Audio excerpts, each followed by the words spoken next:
अचार के बचे हुए तेल और मसाले का हम बहुत अच्छे से यूज़ कर सकते हैं। मार्केट से मैंने हरी मिर्च मंगाई है, उसे खूब अच्छे से कट कर लिया। कट करने के बाद 2 घंटे धूप दिखा दिए ताकि इसका सारा पानी सूख जाए।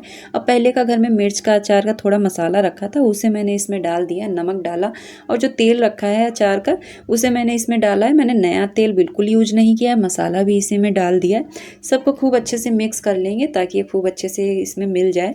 फिर सबको चलाने के बाद एक काँच की बरनी में मैंने साफ़ करके रखी है धूप में, उसी में इसको ट्रांसफ़र करेंगे ताकि ये अचार हमारा ज़्यादा दिन तक चले, ख़राब ना हो।